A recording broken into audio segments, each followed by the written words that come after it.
Olhe aqui para mim. Você quer conhecer uma pessoa? Peça para ela orar. Peça para ela orar. Você quer saber se alguém é crente ou não? Carnal ou não? Mundano ou não? Quer testar o nível da espiritualidade de alguém? Da comunhão com Deus? Escute ele orar. Veja ele orar. Preste atenção como ele se dirige a Deus e como ele ora. Você vai saber exatamente se ele é convertido ou não, se ele é carnal ou não, e o nível da espiritualidade, da comunhão. A outra coisa que você pode testar, veja como é que ele se porta diante das coisas sagradas. Diante do santo livro, diante do santo culto, diante do louvor, diante das coisas sagradas. Avalie apenas isso. Veja como é que ele é com relação à palavra. Tanto ao artefato, a Bíblia, quanto à leitura, quanto à exposição. Veja como é que ele é quanto ao culto. Que hora que ele chega, como ele se veste, e como é que ele se porta durante o andamento do culto. Veja como é que ele é com relação ao louvor. Porque o louvor é a principal forma que Deus escolheu para receber glória. Ele exige adoração. Veja como é que ele se porta. Veja como é que ele se porta diante da exposição da palavra.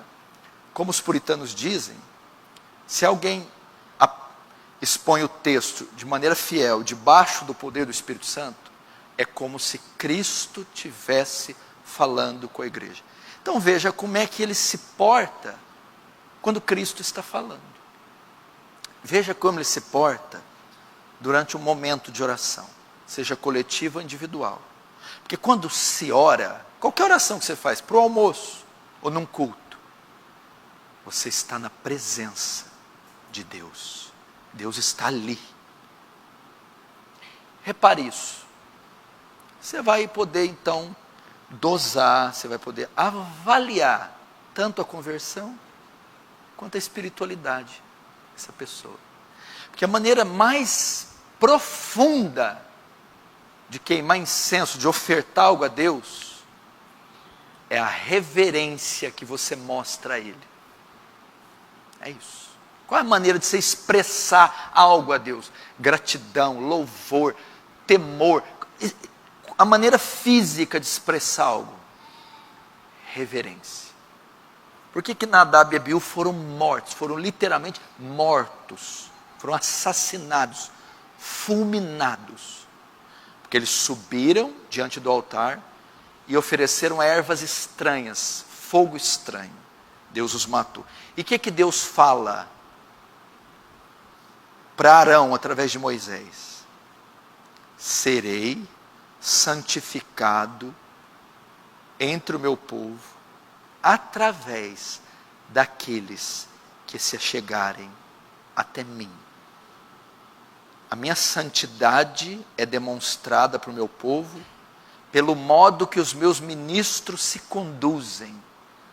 Como estes não se conduziram bem, foram mortos. Ou seja, por que Nadab e Abiú foram mortos? Não tiveram reverência com o sagrado. Sagrado de Deus. Essa é a maior maneira de você demonstrar a Deus gratidão, louvor, adoração. Reverência. Os serafins não se atrevem a olhar para Ele, cobrem o rosto. Não se atrevem, nem pisar, cobrem os pés. A reverência é tamanha que a única coisa que eles conseguem fazer é dizer: Santo, Santo, Santo. É tão forte isso que os umbrais das portas que Isaías vê se movem, tremem. Objetos ininteligíveis, abstratos, se curvam diante da santidade de Deus. Reverência. Eu perco até as forças na perna de falar isso para vocês. Eu tenho até medo. Porque qualquer um de nós pode ser fulminado por falta temor a Deus. Então, já começa a fazer o teste hoje, agora, na hora da pregação. Faz depois da pregação na comunhão. Faz nas palavras. Vai vendo, você vai saber o que a pessoa é. Quanto ao santo culto, ao santo Deus. Lembra da palavra de Hebreus 13?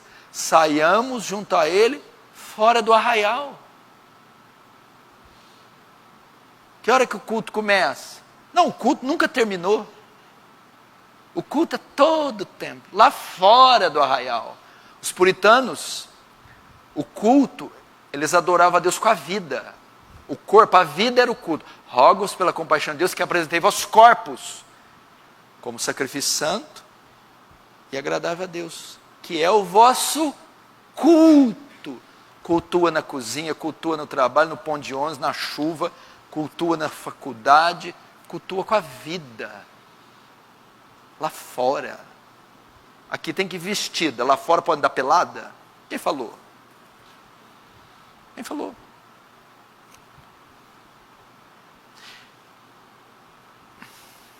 É a coisa mais linda, irmão. E particularmente a coisa que eu mais admiro num cristão, seja homem, mulher, jovem ou criança. A reverência que este tem para com Deus. As coisas de Deus. Se Deus fosse aplicar o que aplicou em Nadab e Abiú, não sobrava um vivo, meu filho. Reverência. Mascar chiclete no culto. Mascar chiclete. Sabe essas coisas? Você é chamado para a formatura, você põe uma roupa tão bonita, faz o cabelo, chega 2 horas mais cedo, vai ter uma audiência, fala com o juiz com jeito, vai bonitinho. Na casa de Deus, essa... Eu não entendo. Na casa de Deus, vai encontrar com a autoridade das autoridades, o juiz dos juízes, o rei dos reis, senhor dos senhores, a maior autoridade do universo, 3 vezes santo.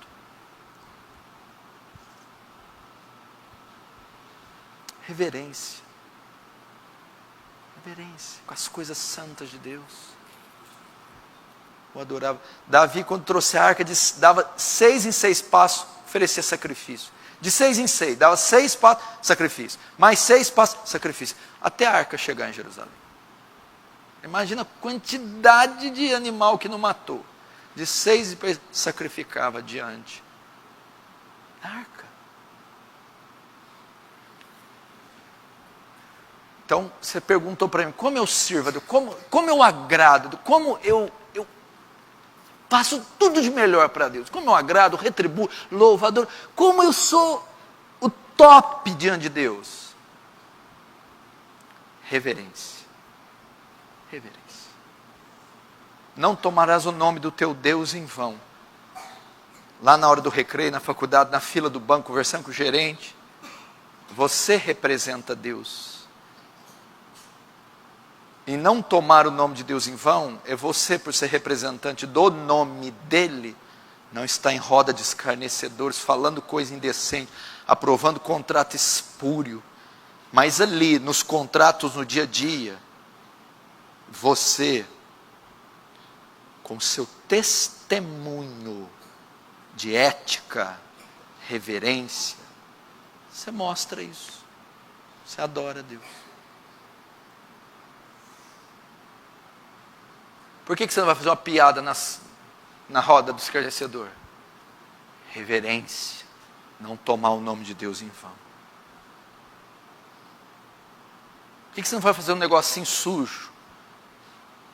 Por causa do nome de Deus vai ser tomado em vão se um crente que carrega o nome dele fizer o negócio sujo. Isso é reverência.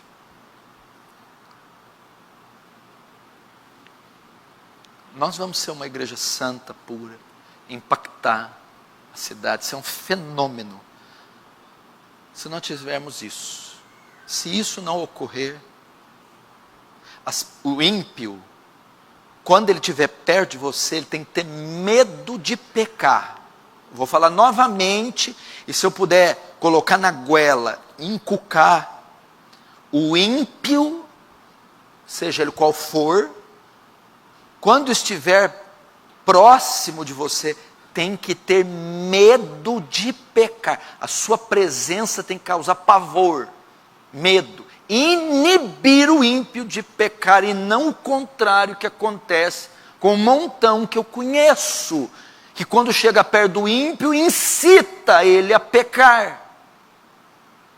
Tem medo de pecar, porque você é um homem santo, reto, íntegro, porque você é uma mulher santa, reta, íntegra, não aceita conversa fiada, negócio sujo, é correto, honesto, probo, reto, e o faz, não a mera moralidade, por temor, pelo brasão, pela patente que você carrega, pelo nome cravado que você carrega, Yahvé. É isso aí, gente.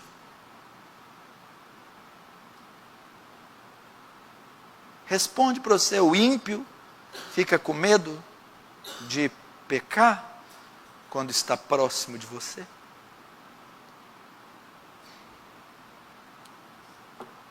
Reverência. Reverência.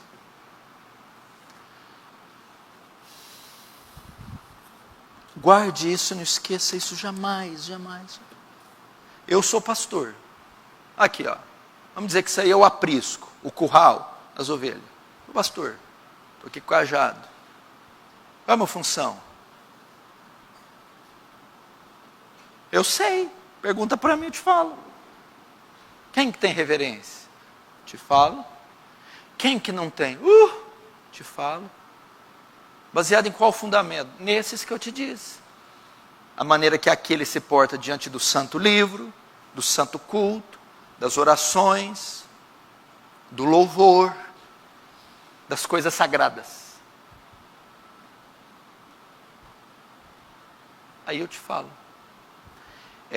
Talvez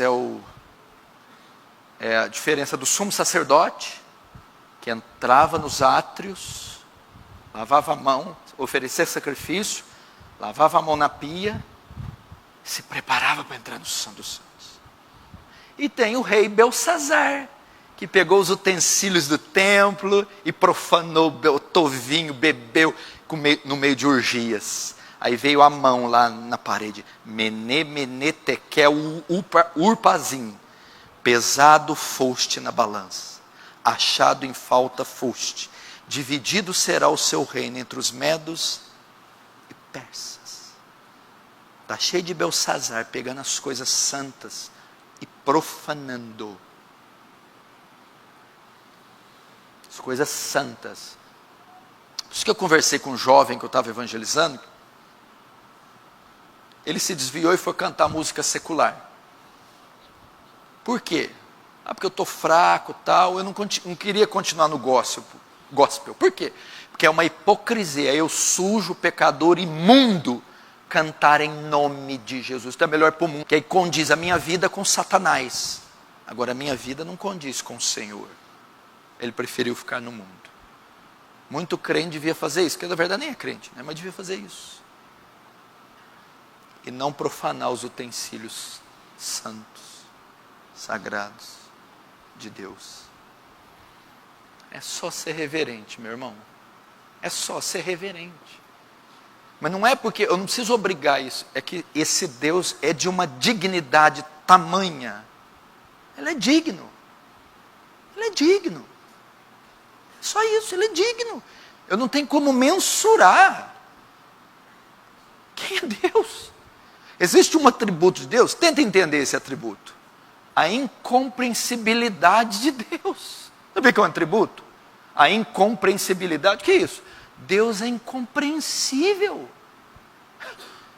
É uma estatura elevada demais. É um grau de santidade, justiça, amor, glória, que a mentezinha humana não consegue nem ir no sopé. Só por causa disso tinha que ficar aturdidos. A profundidade das riquezas, tanto das ciências como do conhecimento de Deus. Quão inescrutáveis seus caminhos, quão insondáveis seus juízos. Quem compreendeu a mente do Senhor? Quem foi seu conselheiro? quem primeiro deu a ele, para que depois possa lhe retribuir. Aí Paulo vai lá, e essa frase resume tudo. Uma vez que eu não sei nada de Deus, então eu termino, porque dele, por ele e para ele são todas as coisas.